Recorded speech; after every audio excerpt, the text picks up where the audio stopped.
प्रद्युम्न जी के साथ ही, प्रद्युम्न जी आज भी हमारे साथ जुड़े हुए हैं। उनके किसी तारुफ की, उनके किसी परिचय की जरूरत नहीं है। आप जानते ही हैं कि कितनी गहरी समझ है उनकी हरियाणा की राजनीति की एक एक सीट की। तो उन्हीं से चर्चा करेंगे कि ये जो एक झटका लगा है कांग्रेस को, ये इसके क्या प्रतिफल होंगे, इसका ये कहाँ तक जाएगा, क्या और लोग भी आ सकते हैं, क्या बीजेपी पूरे पासे को बदल सकती है, क्या उसने ऐसी कोई कवायद शुरू कर दी है, इन सारे विषयों पर चर्चा करेंगे प्रद्युम्न जी से। प्रद्युम्न जी, आपका बहुत बहुत स्वागत है। नमस्कार जी। नमस्कार, धन्यवाद जी। प्रद्युम्न जी, अब किरण चौधरी जी ने ज्वाइन कर लिया है। सारी शंकाएं आशंकाएं कोई भी किसी तरह की अगर थी तो वो समाप्त हो गई हैं। अब इसका क्या इम्पैक्ट होगा राज्य की राजनीति पर, एक बार विस्तार से जरा बताएं। पूरे राज्य में क्या साइकोलॉजिकल मैसेज जाएगा, क्या नैरेटिव जाएगा, और भिवानी और जो महेंद्रगढ़ की सीट है उस पर कहाँ कहाँ पर इसका क्या असर पड़ेगा, पूरी स्टेट में बीजेपी वर्सेस कांग्रेस में क्या फर्क पड़ेगा, पूरी बात समझाएं हमको। देखो, किरण चौधरी और उनकी बेटी श्रुति चौधरी के भारतीय जनता पार्टी में शामिल होते ही हरियाणा प्रदेश में जो एक ऐसा माहौल बन चुका था लोकसभा चुनाव के बाद कि कांग्रेस 10 साल बाद फिर से सत्ता में वापसी कर सकती है, उस पर एक बड़ा प्रश्न चिन्ह लग गया है। क्योंकि जब अपनी ही पार्टी के नेता, और वो भी वो नेता जिन्होंने पिछले 40 साल से लगभग 4 दशक के आसपास वो कांग्रेस में रही, और उस पार्टी को तिलांजलि दे करके, उस पार्टी को छोड़ करके और बीजेपी में जब आ गई, तो निश्चित रूप से कहीं ना कहीं नेताओं को भी ये लग रहा होगा कि कांग्रेस सत्ता में नहीं आती दिख रही है। अब किरण चौधरी और श्रुति चौधरी का खुद का प्रभाव कितना है वो एक अलग बात है। सबसे बड़ी बात जो है वो ये है कि चौधरी बंसीलाल, जिनका हरियाणा की राजनीति में बहुत बड़ा नाम रहा है, जिनको हरियाणा निर्माता के नाम से भी हरियाणा की जनता जानती है, और चौधरी बंसीलाल का ना केवल हरियाणा बल्कि देश की राजनीति में अपना एक प्रभाव रहा है। एक वो दौर था जब श्रीमती इंदिरा गांधी और संजय गांधी के वो सबसे नजदीकियों में शामिल थे। देश के रक्षा मंत्री जैसे बड़े पद पर वो रहे, रेल मंत्री देश के रहे। उनकी जो राजनीतिक विरासत है वो वर्तमान में अब किरण चौधरी और श्रुति चौधरी ही संभाल रही हैं। चौधरी बंसीलाल के 2 बेटे थे, जिनमें बड़ा बेटा रणबीर सिंह महेंद्रा, जिनकी अपने पिताजी के साथ राजनीतिक रूप से बहुत ज्यादा नहीं बनी, और वो हमेशा उनके धुर विरोधी रहे राजनीति में। हालांकि जब आखिरी समय था चौधरी बंसीलाल जी का, और 2005 का जब विधानसभा चुनाव था, तो वो जिंदगी में केवल एक ही बार विधायक बने। वो भी तब बड़े जब चौधरी बंसीलाल जी उनके लिए भरे मंच पर सार्वजनिक रूप से रोए, और उन्हीं की वजह से रणबीर सिंह महेंद्रा मुंडाल से विधायक बने। उसके बाद रणबीर महेंद्रा ने परिसीमन के बाद मुंडाल हल्का तोड़ दिया गया, और 3 बार बारडा विधानसभा से उन्होंने चुनाव लड़ा, और तीनों बार वो हारे। अब चूंकि रणबीर महेंद्रा की भी उम्र ज्यादा हो गई है, तो अब उनके जो बेटे हैं, जो चौधरी बंसीलाल के पोते हैं अनिरुद्ध चौधरी, वो कहीं ना कहीं बारडा और तोशाम दोनों विधानसभा क्षेत्रों में सक्रिय हैं, लेकिन उनका खुद का बहुत लंबा चौड़ा राजनीतिक वजूद नहीं है। कहीं ना कहीं जो चौधरी बंसीलाल के जो समर्थक हैं आज भी किरण चौधरी को ही अपना राजनीतिक वारिस ज्यादा मानते हैं। इनके आने से निश्चित रूप से न केवल भिवानी महेंद्रगढ़ लोकसभा बल्कि हिसार लोकसभा का एक बड़ा हिस्सा, जिसमें बवानी खेड़ा, हांसी, नड़वा और आदमपुर, ये 4 विधानसभा क्षेत्र ऐसे हैं जहां चौधरी बंसीलाल के परिवार का दबदबा रहा है, और उनका अपना एक प्रभाव इन क्षेत्रों में रहा है। कम ज्यादा वो एक अलग बात है। इनके अलावा जो ये 2 पार्लियामेंट है, इसके अलावा भी पूरे हरियाणा प्रदेश की हर लोकसभा क्षेत्र में आज भी चौधरी बंसीलाल को चाहने वाले लोग हैं। अब उनको वो कितना बीजेपी के साथ जोड़ पाते हैं ये तो आगे भविष्य बताएगा। और दूसरी बात, किरण चौधरी और उनकी बेटी श्रुति चौधरी को बीजेपी कितनी तवज्जो देती है, ये भी एक देखने वाली बात होगी। इसके बाद ही भविष्य का ये पता चल पाएगा कि किरण चौधरी कितना राजनीतिक रूप से नुकसान कांग्रेस को करती हैं। लेकिन पहली सूरत में इतना जरूर निश्चित है कि कांग्रेस पार्टी का एक बड़ा विकेट गिरा और कांग्रेस पार्टी को बड़ा भारी खामियाजा इसका भुगतना पड़ेगा। एक वो दौर था जब हरियाणा प्रदेश में चौधरी बंसीलाल, चौधरी देवीलाल और चौधरी भजनलाल, इन्हीं तीनों नेताओं का वोट बैंक माना जाता था।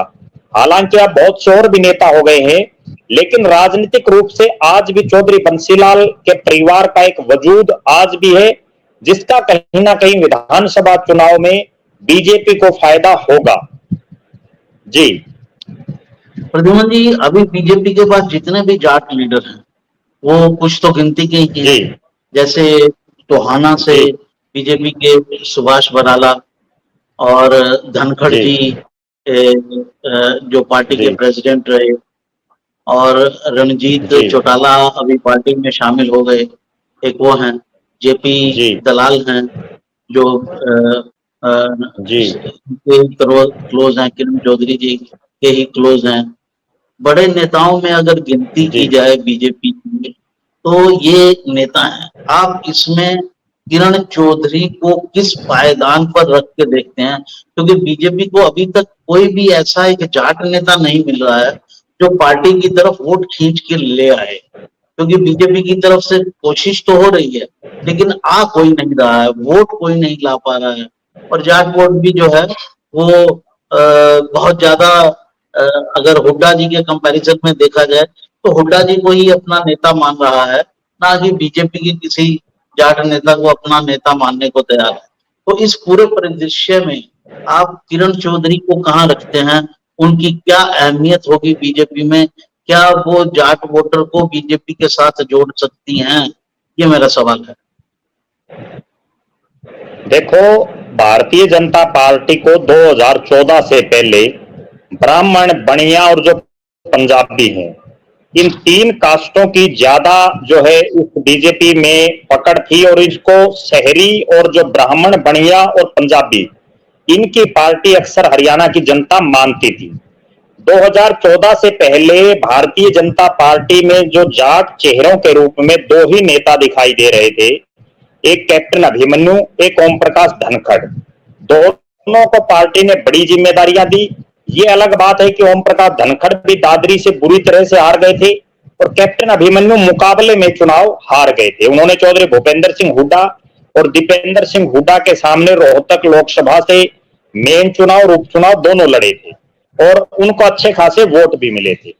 उससे पहले एक बार इस पार्टी में चौधरी रणजीत सिंह, जो चौधरी देवीलाल के बेटे हैं, वो भी शामिल हुए थे। हालांकि वो बहुत लंबे समय तक नहीं रहे, लेकिन उनको भी जाट चेहरे के रूप में आगे प्रोजेक्ट करने की कोशिश की, लेकिन वो कामयाब पार्टी उसमें नहीं हो पाई, क्योंकि उस समय बीजेपी का हरियाणा में बहुत लंबा चौड़ा जनाधार नहीं था और चौधरी रणजीत सिंह वापस घर वापसी करते हुए कांग्रेस में शामिल हो गए थे। अब जब 2014 में पहले केंद्र में बीजेपी की सरकार आई, उसके बाद प्रदेश में सरकार आई, तो चार नेताओं को बड़ी हवा पार्टी ने दी, जिनमें चौधरी वीरेंद्र सिंह, जिनको केंद्र में मंत्री बनाया और बड़े बड़े महकमे उनको दिए, इस्पात से ग्रामीण विकास, उनको राज्यसभा में भेजा, उनकी धर्मपत्नी को विधायक बनाया, उनके बेटे को सांसद बनाया। कैप्टन अभिमन्यु को 1 दर्जन के आसपास बड़े भारी भरकम मंत्रालयों का मंत्री बनाया और मुख्यमंत्री के बाद जो 2 नंबर पर वित्त मंत्री उनको प्रदेश का बनाया गया। ओम प्रकाश धनखड़ को पार्टी ने जो कृषि से लेकर के और पंचायत तक जो बड़े डिपार्टमेंट हैं उनका मंत्री बनाया गया। उसके बाद उनको प्रदेश का अध्यक्ष भी बनाया गया। सुभाष बराला को प्रदेश का अध्यक्ष बनाया गया। लेकिन ये चारों ही नेता, और इन चार के अलावा एक नेता और हैं जिनको हरियाणा की जनता उस स्तर पर नहीं जानती, वो है आचार्य देवव्रत। आचार्य देवव्रत जी को बड़े बड़े जो स्टेट हैं, जो महत्वपूर्ण राज्य हैं, उनका गवर्नर लगाया गया, राज्यपाल बनाया गया। आज भी वो राज्यपाल हैं। उसके बावजूद जाट समुदाय बीजेपी के साथ उस स्तर पर नहीं लग पा जिस स्तर पर बीजेपी को उम्मीद थी। उसका एक सबसे बड़ा कारण और इकलौता कारण मैं जो समझ रहा हूं वो यही है कि जाट समाज ने हरियाणा प्रदेश में सबसे ज्यादा मुख्यमंत्री की कुर्सी पर रहने का काम किया। प्रदेश के सबसे ज्यादा समय तक अगर राज किसी एक जाति ने किया है या किसी एक समुदाय ने किया है, तो जाट समाज ने के नेताओं ने किया है। लिहाजा जब पिछले 15 साल लगातार, और उससे पहले भी 1996 से लेकर के अगर हम बात करें, 96 में चौधरी बंसीलाल बने, उसके बाद 99 में चौधरी ओम प्रकाश चौटाला बने, 2005 में चौधरी भूपेंद्र सिंह हुड्डा बने, 2014 तक लगातार जाट मुख्यमंत्री हरियाणा प्रदेश में रहे। उससे पहले भी भजनलाल जी बने, लेकिन उससे पहले देवीलाल जी बने, मास्टर हुकम सिंह बने, इसी तरह से चौधरी बंसीलाल बने। जाट समाज के जो नेता हैं वो लगातार मुख्यमंत्री बनते रहे। अब चूंकि बीजेपी ने बाकी सब कुछ जाटों को दिया, चाहे वो केंद्र में मंत्री हो, गवर्नर हो, मंत्री हो, प्रदेश में प्रदेश के अध्यक्ष हो, लेकिन जो मुख्यमंत्री की कुर्सी है, क्योंकि हरियाणा प्रदेश की जनता जो कि राजनीतिक रूप से बहुत ज्यादा सूझबूझ रखती है, बहुत ज्यादा कुशल है राजनीति में, उनको ये पता है कि पद राजनीति में प्रदेश के लिहाज से सबसे महत्वपूर्ण मुख्यमंत्री का है। आप चाहे पूरी कैबिनेट जाट समाज के लोगों की बना दो, लेकिन जब तक मुख्यमंत्री नहीं होगा तब तक काम चलने वाला नहीं है। मुख्यमंत्री ना बनाए जाने के वजह से जाट समाज बहुत ज्यादा सतर पर बीजेपी के साथ नहीं लग पाया। उसके बाद हालात ये हुई 2019 के विधानसभा चुनाव में कि जितने बड़े जाट चेहरे थे, चाहे वो कैप्टन अभिमन्यु हो, ओम प्रकाश धनखड़ हो, सुभाष बराला हो, ये तमाम चेहरे चुनाव हार गए। प्रेमलता जी हो, वो भी चुनाव हार गई, चौधरी वीरेंद्र सिंह की धर्मपत्नी। उसके बाद दो नेताओं का और उदय होता है, जिनमें एक जयप्रकाश दलाल, जेपी दलाल, जिनको पहले कृषि मंत्री और अब वित्त मंत्री सरकार में बनाया गया। दूसरा चौधरी रणजीत सिंह, जो रानिया से निर्दलीय विधायक बने, कांग्रेस ने उनकी टिकट काट दी थी। उसके बाद उन्होंने निर्दलीय चुनाव लड़ा, और निर्दलीय चुनाव लड़ते हुए सभी पार्टी के जो प्रत्याशी थे उन सब के उन्होंने जमानतें जब्त करवाई। उसके बाद उनको भारी भरकम बिजली विभाग का मंत्री बनाया गया। हालांकि वो विधिवत रूप से बीजेपी ज्वाइन नहीं कर सकते थे क्योंकि वो निर्दलीय विधायक थे। उसके बावजूद जाट और किसान वर्ग में जेपी दलाल और चौधरी रणजीत सिंह को उभारने का काम भारतीय जनता पार्टी ने किया और उन दोनों के कंधों पर यह जिम्मेदारी दी। हालांकि उन दोनों नेताओं ने बड़ा प्रयास किया, अलग अलग हल्का वाइज भी गए। और मैं एक और खास बात बताऊं, जेपी दलाल और चौधरी रणजीत सिंह ने यहां तक प्रयास किया जाटों को जोड़ने के लिए, जो गढ़ी सांपड़ा किलोई जो विधानसभा क्षेत्र है, जहां चौधरी भूपेंद्र सिंह हुड्डा जहां से चुने जाते हैं, वहां भी जेपी दलाल ने रैली करने का काम किया। चौधरी रणजीत सिंह ने भी कालका से लेकर के नांगल चौधरी और होडल से लेकर के डबवाली तक रैलियां की, लेकिन उसके बावजूद जाट समुदाय उस स्तर पर बीजेपी के साथ नहीं लग पाया जितनी उनको उम्मीद थी। अब चूंकि किरण चौधरी के रूप में एक और जो चौधरी बंसीलाल के परिवार की राजनीति को आगे संभाल रही हैं, उनको आगे ला गया है। और इसके अलावा महिपाल ढांडा, जो पानीपत ग्रामीण के दूसरी बार के विधायक हैं और जो है पुराने भाजपाई हैं, युवा मोर्चा और किसान मोर्चा के वो प्रदेश के अध्यक्ष रहे हैं, उनको भी सरकार में मंत्री बना करके और ग्रामीण विकास और पंचायत जैसा महत्वपूर्ण विभाग दे करके अब इस तरह की कोशिश की जा रही है पार्टी के द्वारा कि जाट समाज और किसान वर्ग का ज्यादा नहीं तो कम से कम 35 या 33% वोट उनके खाते में आए। एक कड़वी बात मैं और बताऊं कमलकांत जी, अगर लोकसभा चुनाव का हम एनालिसिस करें तो 10 के 10 लोकसभा क्षेत्रों में चौधरी रणजीत सिंह जिस हिसार की सीट पर खड़े थे, यहां ही बीजेपी को जाट और किसान वर्ग का सबसे ज्यादा वोट मिल पाया है। वरना तो जो और बाकी 9 प्रत्याशी खड़े थे उनको तो बहुत कम वोट जाट और किसान वर्ग के लोगों ने किए हैं। चौधरी रणजीत सिंह को इस स्तर पर जाट समाज के वोट मिलना, जाटों के गांव में भी उनको अच्छे खासे वोट मिलना, कहीं ना कहीं ये दर्शाता है कि आज भी चौधरी देवीलाल का और चौधरी बंसीलाल के परिवार का किसान कौम और जाट वर्ग विशेष रूप से सम्मान करते हैं। अब आपने जो बात पूछी कि किरण चौधरी कहां एडजस्ट होंगी, वो कितना कर पाएंगी। किरण चौधरी एक तेज तर्रार नेता हैं, अच्छी वक्ता भी हैं, उनकी पकड़ भी है, लेकिन उनके सामने सबसे बड़ी समस्या ये है कि वो अधिकतर दिल्ली से अपनी राजनीति करती हैं। हरियाणा के लोगों को अपने बीच का आदमी चाहिए जो उनके बीच में रहे। एक और समस्या जो किरण चौधरी के साथ है, या जो लोग हरियाणा की जनता उनसे जो टाई अप करना चाहती है, तो उनके मोबाइल नंबर को लेकर के है कि वो अक्सर फोन नहीं उठाती लोगों के, या उनका नंबर भी बहुत कम लोगों के पास है जिससे वो बात नहीं कर पाते। तो कहीं ना कहीं इन तमाम नेताओं को अब जिनके पास जिम्मेवारी है जाट वर्ग को बीजेपी के साथ लाने की, उनमें सबसे बड़ा नाम चौधरी रणजीत सिंह, उसके बाद चौधरी धर्मवीर सिंह जो भिवानी महेंद्रगढ़ से सांसद हैं, किरण चौधरी, सुभाष बराला, महिपाल ढांडा, कैप्टन अभिमन्यु, ओम प्रकाश धनखड़, ये लगभग 8-9 नेता बनते हैं। अगर ये नेता सिलसिलेवार तरीके से पूरे हरियाणा में घूमे तो फर्क जरूर पड़ेगा, लेकिन इनमें से कई नेता केवल ड्राइंग रूम की राजनीति तक सीमित हैं, जिसकी वजह से जाट और किसान वर्ग उनके साथ नहीं लग पाता। जी, तो ये जरा एक कष्ट दूर करें, ये जो ड्राइंग रूम के नेता हैं उनके नाम भी गिनवा दें, लोगों को पता जी। चल जाए। देखो, बिल्कुल स्पष्ट तौर पर मैं बताऊं आपको, ओम प्रकाश धनखड़ जी को जब से प्रदेश का अध्यक्ष हटाया है तब से उन्होंने कितने जिलों में दौरा किया है या वो कहां कहां गए हैं, वो खुद भी ये सोच सकते हैं और दर्शक भी इस बात को बता सकते हैं। कैप्टन अभिमन्यु की जिस दिन लोकसभा की टिकट कट गई थी, उसके बाद कैप्टन अभिमन्यु ने पूरी लोकसभा में कहां का प्रचार किया, या उससे पहले वो हिसार को छोड़ करके पूरे हरियाणा में कभी गए ही नहीं। सुभाष बराला जिनको राज्यसभा का मेंबर बनाया गया, उन्होंने कहां कहां गए। और एक और बहुत बड़ी बात मैं बताऊं, सुभाष बराला जी के कार्यकाल में तो जब वो प्रदेश अध्यक्ष थे, उस समय उन्होंने पूरे हरियाणा में जो है विशेषकर किसान वर्ग में खूब घूमना चाहिए था, लेकिन वो नहीं घूम पाए।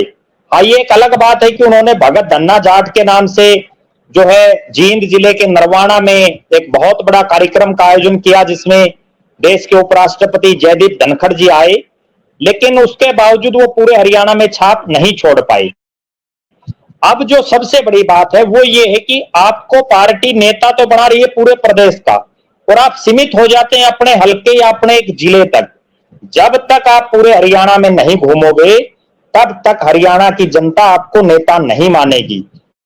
आपको एक कड़वी बात मैं बताऊं, चाहे मनोहर लाल जी की कैबिनेट को आप उठा करके देख लीजिए, चाहे अब आप नायब सिंह सैनी की कैबिनेट को उठा करके देख लीजिए, कितने मंत्री ऐसे हैं जिन्होंने अपने जिलों से, अपने हलकों, अपने इलाके से बाहर कार्यक्रम रखे हैं, जबकि मंत्री पूरे हरियाणा प्रदेश का होता है।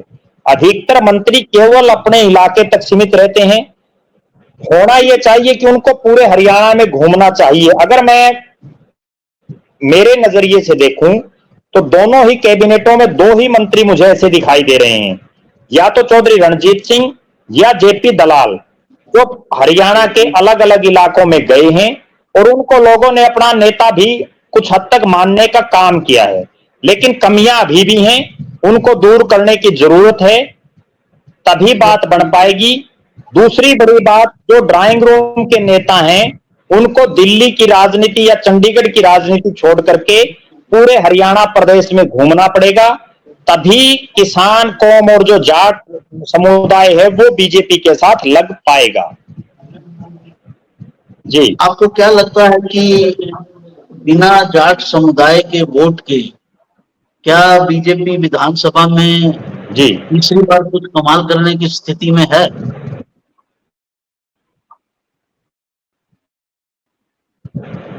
देखो, मैं बिल्कुल स्पष्ट तौर पर बताऊं, जब तक किसान वर्ग और जो जाट समाज है वो बीजेपी के साथ कम से कम 1/3 33% नहीं लगेगा, तब तक मुझे नहीं लगता कि बीजेपी जिस तरह से लोकसभा में उसके साथ बनी है वही विधानसभा में भी नतीजा हो सकता है।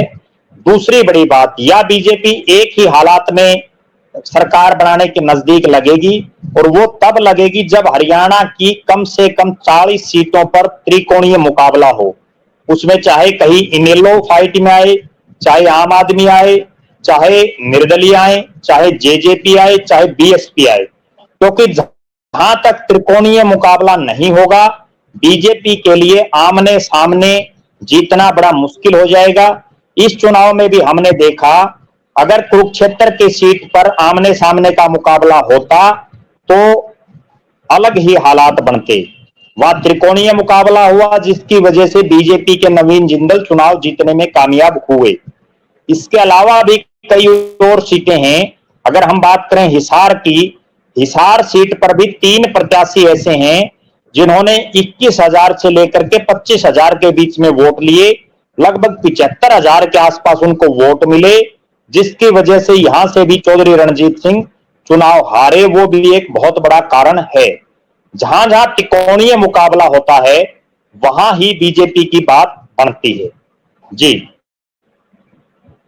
एक चीज आपने कही कि ज्यादातर जो नेता हैं वो ड्राइंग रूम की पॉलिटिक्स करते हैं, तो और ये बात आपने किरण जी, चौधरी जी के बारे में भी कही कि ये सच है कि उनकी राजनीति ज्यादा दिल्ली से होती है, स्टेट में तो वो कम घूमती हैं, लोगों के पास जी, जनसंपर्क नहीं है उनका, तो उनको लाने का लाभ क्या होगा? बीजेपी आखिरकार उनको लाइक जी। क्यों करे? देखो, उनको लाने का मैं जो लाभ समझ रहा हूं वो एक ही लाभ है कि हरियाणा प्रदेश में जो 3 लाल हैं उनमें चौधरी भजनलाल के परिवार से कुलदीप बिश्नोई बीजेपी में आ चुके हैं। चौधरी देवीलाल के परिवार से चौधरी रणजीत चौटाला और आदित्य देवीलाल बीजेपी में आ चुके हैं। चौधरी बंसीलाल का ऐसा परिवार था जिसका कोई सदस्य बीजेपी में नहीं आया था। अब किरण चौधरी को लाने के बाद हरियाणा में किस तरह का माहौल बनाया जाएगा कि जिन लोगों ने हरियाणा में वर्षों तक राज किया है उनके जो राजनीतिक वारिस हैं वो सब अब बीजेपी में बीजेपी की जय बोल रहे हैं। नरेंद्र मोदी जी की जय बोलेंगे और वो मनोहर लाल खट्टर जी की जय बोलेंगे। ये कहीं ना कहीं एक माहौल बनाने के लिए किरण चौधरी को बीजेपी में लाया गया है।